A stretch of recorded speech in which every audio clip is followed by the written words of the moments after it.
there, you're live on Tigrai television. I am Tigrai, and here are today's news. Northern region of Ethio Telecom says it is waiting for instructions from the head office in Addis Ababa to restore services. CEO of the Northern region stated that preparations on their side have been completed. The CEO, however, said significant maintenance for many Ethio Telecom centers across Tigray is required to resume full-scale services. Abra Gabratinsai has more. Ethio Telecom Northern Region, based in Mekelle, the capital of Tigray, was the second largest service provider and income generator in Ethiopia, next to Addis Ababa, according to Tesfahan Ebesh, interim CEO of the region. He also said Ethio Telecom has lost its second great profit after the war, as communication services have been cut off in the region. ዝርጅናትና በጣም ተጠቃማይ ካብ ዝበዝሕዎ ርጅናት ብናይ ኢትዮ ቴሌኮም አወዳድባ ወአቅራ ብዙሕ ግልጋሎት ካብ ዝጥቀሙ ርጅን እዚ ሓደ እዩ ነይሩ። Our region was one of the largest service providers in Ethiopia. It was the second largest service provider and income generator in Ethiopia next to Addis Ababa. Telecommunication service users in both rural and urban areas had increased greatly before the eruption of the war. Other management staff members in Ethio Telecom Northern Region also said that their company has lost dearly over the past 2 years as its service provision has been hampered due to the war in Tigray.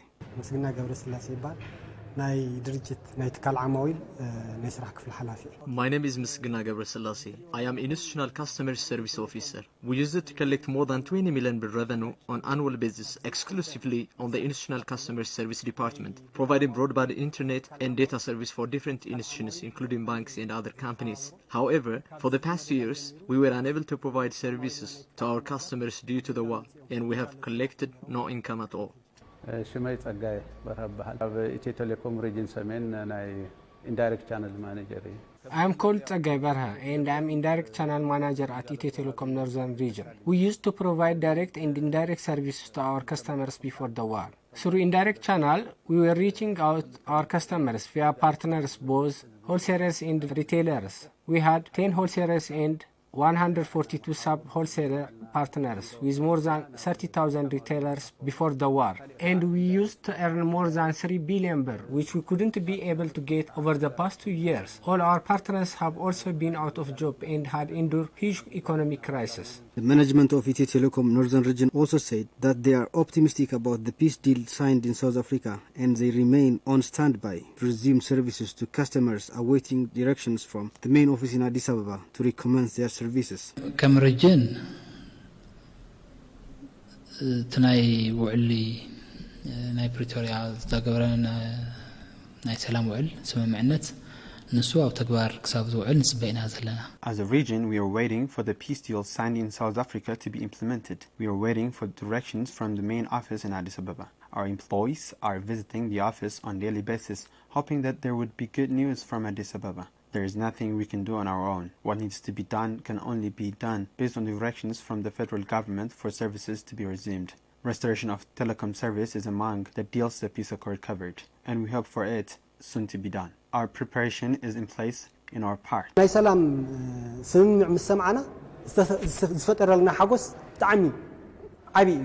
We all appreciate the transition from war to peace. Many have been affected negatively by this war. Peace would restore our lives. Children would go back to school. People will earn income. And we are hopeful that this peace deal will be fully implemented so that we can all get back to our jobs and resume our services provision. We are ready. Meanwhile, the interim CEO said necessary maintenance services are demanded if Ethio Telecom would begin rendering full-scale service as huge damage has been inflicted to its centers during the 2-year-long war in Tigray. ሙሉእ ግልጋሎት ክንጅምር ተኮይና ኣብ ትግራይ ወሳናይ ዝኾነ ስፍሕ ዝበለ ናይ ጽገና ስራሕቲ ክንሰርሕ ይግብአና ማለት እዩ. If we have to begin full-scale telecom service in Tigray, we would be demanded to make necessary maintenance as significant damage has been inflicted to them. Even in the centers which were not damaged, substantial maintenance service is needed as poles have fallen and wires have been cut off. But there are some areas that can begin service immediately. Mekelle Alulabaniga Airport says it is ready to resume flights. The CEO says the airport is in a place where it can start services, but the head office in Addis Ababa is yet to make contact with them. Commercial flights have been terminated since June of 2021. Ethiopian Airlines also announced last week that it was waiting for instructions from the federal government to restart flights. Sablor Kalama has more on this.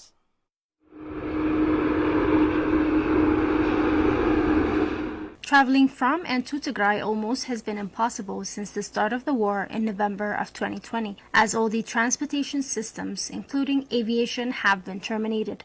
However, there is now a glimmer of hope with regard to transportation, since the peace agreement was signed in Pretoria between the governments of Tigray and Ethiopia. Gabriel Hannes Walde Gabriel, CEO of Ethiopian Airlines Maqala branch, says that they are hopeful the peace deal will bring safety and security necessary for them to resume services that the people have been long awaiting for. Peace is very important for everything, especially for aviation. Air transport primarily repairs safety and security, and we need peace to achieve that. No peace means no safety and security. Therefore, peace is very important to us. We absolutely accept the peace agreement because it brought something useful for our work. Our staff members who heard the news are so happy. They told us that they are more dedicated than ever to work and serve their people, and we are ready to provide everything necessary. He also says that it would benefit all actors, including Ethiopian Airlines, to start operating in Tigray, as many people continue to request for the restoration of aviation services.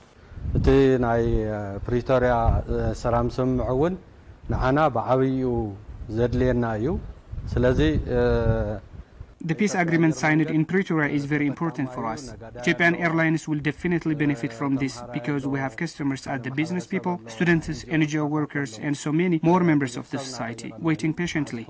Many customers are asking when we will start working and when flight begins. Gabriel Hannes finally says despite the promises from the Ethiopian government that aviation services would be restored, they haven't seen anything in practice as contact remains constrained with the main district of the airlines. He also added that they are ready to start passenger services but need technical support to start their cargo services. So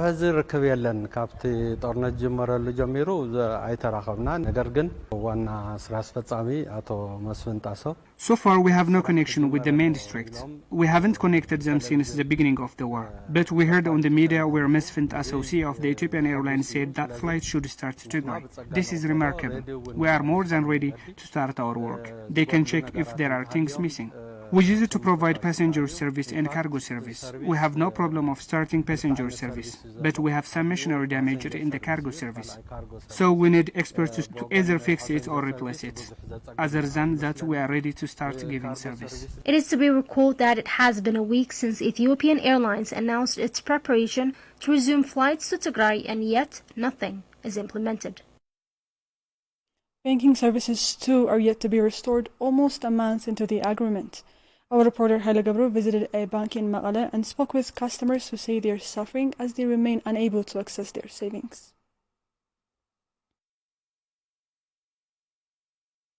One of the devastating features of the ongoing siege on Tigray has been the discontinuation of banking services that has resulted in economic chaos, going on further in exacerbating the humanitarian crisis in Tigray. Nabiat Gabregargis is a branch manager of Dashin Bank in Maqala, who said that her customers are now facing hardship because they are unable to access their savings in the bank. Following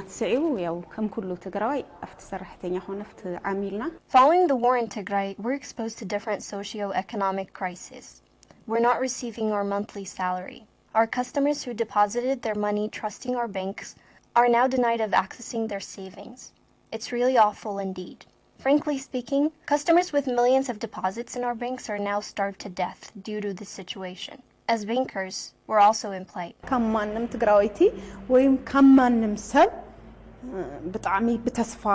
As a Tigrayan, I'm truly delighted about the peace agreement signed in Pretoria, South Africa in November 2nd. During the signing ceremony, I couldn't help but weep. I was so happy about it. The people of Tigray are in desperate conditions due to the shutdown of banks for over 2 years. Although we're bankers, we had no information regarding the resumption of banking services. When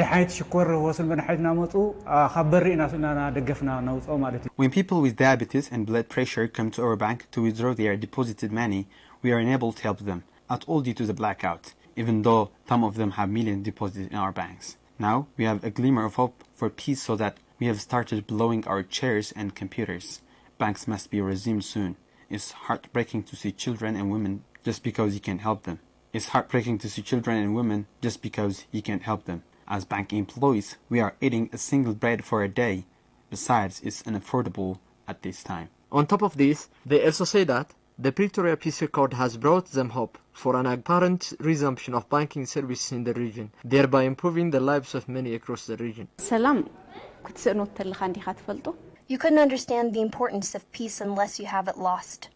Currently, the peace agreement has brought us hope because resumption of services in Tigray is one of the deals. This is time to compensate our customers who have been denied of proper service. On the other hand, bank customers in Tigray have also expressed their concerns regarding the delay of access to banking services in the region.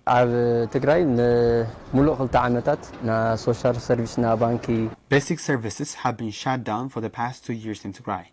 Consequently, our people have been suffering from hunger and diseases. Tigray is a region with millions of people starving due to all-encompassing siege. Following the fatal siege in Tigray, hundreds of thousands of Tigrayans are on the verge of death. Citizens are being denied of own bank savings by their own government. Now, we are hopeful, so much hopeful, by the peace agreement signed between the government of Tigray and Ethiopia. The people of Tigray have all the right to use public services. As customers, we used to save and deposit our money in banks. However, our people are troubled by the condition. We are suffering a lot, but we have money just in the bank. We therefore demand the resumption of banking service at this time. The bankers and their customers also called on the international community to put into effect the signed agreement so that millions of people in Tigray may have hope for survival.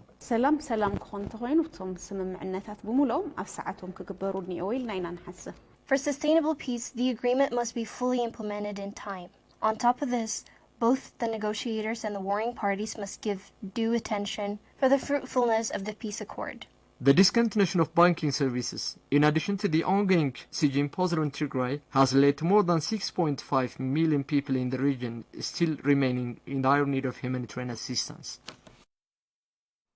Business owners state their concern regarding the implementation of the peace agreement signed earlier this month.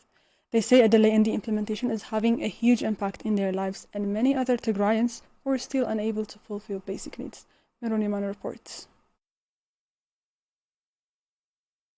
During the war in Tigray, many have seen their businesses go bankrupt. Among these are Hannah Gabraselassie and Askalu Hadrush, who once ran a restaurant and earned steady income, now undergo bankruptcy. However, now they say that they hope the peace agreement can restore the economy, clarifying how deep of an impact the siege had caused them.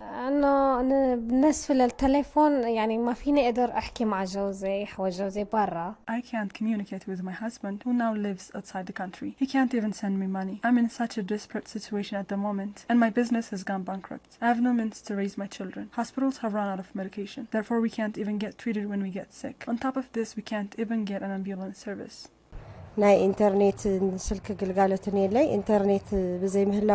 There is no internet, nor banking services. We can't get in touch with our loved ones or access our money from the banks. The siege has caused us mental and economic crisis and separated us from the rest of the world. Despite their hopes for the prospects of peace, the women state their concerns regarding the implementation, saying that no improvements have taken place so far and the humanitarian catastrophe remains as it was.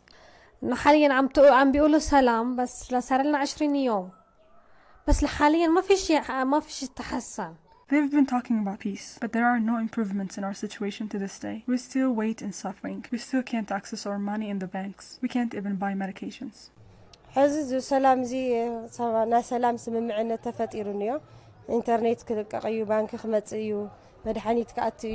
We've always believed in peace. However, although they said all the basic services will be restored and all the necessary humanitarian supplies will enter Tigray, the delay of the implementation continues to gravely impact our people. Hannah and Askalu urged the international community and concerned bodies to ensure the immediate implementation of the peace agreement, considering the lives of many at stake. It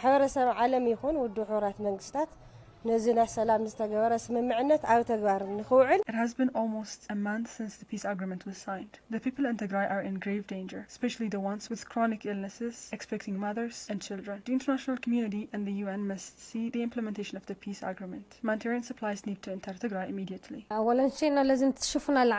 world should look into our suffering. They must ensure implementation of the peace deal, like whether medication has started entering or not. They must pressurize the Ethiopian government in abiding by the agreement signed.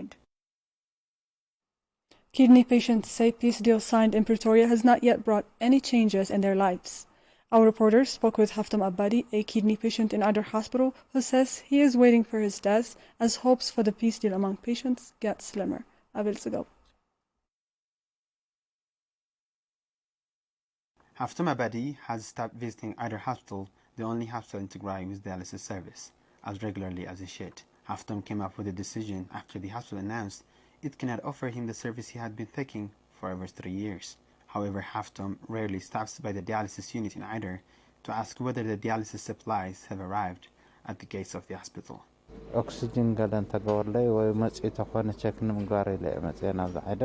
I came here to ask if the medications have entered. I was told they didn't. They say the supplies have reached Addis Ababa, but not here. I come here to the hospital every time I hear the sound of an airplane flying across the sky. We're being tormented. Time is always against dialysis patients. We still hope the medications will arrive, and our only prayer is that we do not die before it makes it here. Haftam, who is an SCT expert by profession, looks back to his much better life just before the imposition of the siege, despite his chronic illness and his disability to move.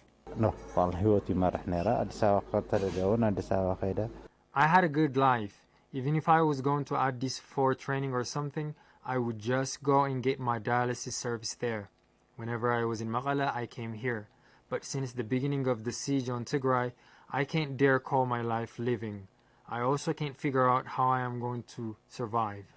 Tigray Dialysis Patients Association is an association established to ease the socio-economic challenges of dialysis patients and to create awareness of nephrology all across the region. Haftam now chairs this association as his predecessors have died from lack of dialysis treatment. He says almost all members of the association, him included, are waiting for the day they die. Our association was founded in 2013 Ethiopian calendar to help dialysis patients economically and in other social aspects, especially members. The association is not serving the goals it was established to serve. It cannot even save the lives of its leader. We have replaced 3 chairpersons after their deaths to lack of dialysis service. Adar Hospital Nephrology Unit said earlier this month that over 100 with acute renal failure and chronic kidney diseases have died due to the lack of dialysis service. Sister Lemlem Gebrselassie, head of nurses in the unit, says the unit is trying to save lives using single-use dialyzers 6 to 8 times. However, she says that it is difficult to save those who suffer from multiple chronic illnesses such as Haftam. There are also some other diseases Haftam suffers from. In addition, he barely has money for transportation and other services he needs. He has difficulty moving around. We sometimes try to reuse the dialyzers, but it brings infections. The patients cannot resist the pain. Haftam and his medic have also stated their reservations with regard to the international community. They both say we have not seen any improvement despite repeated call for desperately needed medical supplies. We always call for help. Is it for lack of ability or willingness? I don't know. I call on again the government of Tigray, the federal government and the international community to give us, the dialysis patients, the attention we so deserve. We spoke of this so many times. We will still keep asking for the medications. We have no choice but to beg. I call on the international community to put pressure on the entry of dialysis medications into Tigray. 3 weeks into the peace agreement, 3 humanitarian flights to the capital, the desperately needed dialysis medications are yet to reach the hospital. Aid has started to trickle into Tigray, but it is yet to reach IDPs sheltering in different camps across the state. Tigray Television's Aragay Gabramkel spoke to IDPs from Western Tigray sheltering in Hawalti Secondary School in Maqala, who say life is beyond bearable as they are unable to fulfill basic necessities. Let's see the report. This is Hawalti Secondary School, located in Maqale, capital of Tigray. Currently, the school is repurposed to shelter more than 3,000 IDPs from Western Tigray. According to Ashanafi Barha, chairperson of the IDPs, those people are still suffering from lack of basics. Here in Hawalti Secondary School, there are more than 3,000 IDPs, and all of them are displaced from western part of Tigray. We have been sheltered in the school for about 2 years now, and we have so far led a devastating lifestyle, as we couldn't able to get enough aid. When we first came here, the residents of Maqala used to help us, But as the siege continued to tighten, everyone has become helpless. As a result, the situation in the IDP camp has gone from bad to worse. Kandahafti Abba, an IDP of Western Tigray, who is currently sheltered in Hawalti Secondary School, Mekelle, also says that she is leading a life of misery as she is currently separated from her children who fled to Sudan. I'm still surviving, but I'm leading a miserable life.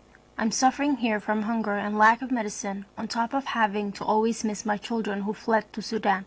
3 of my sons left to Sudan, and the youngest is 13. I only managed to know the whereabouts of my children with the help of Red Cross, but ever since, I have no idea how they've been holding up due to the communication blackout in Tigray. Dinke Abraha is also displaced from Kafta Humara, Western Tigray, and she says lack of medicine and sanitary materials has made life difficult for her in the IDP camp. We've been suffering since we came here, as we couldn't be able to get enough food and medication.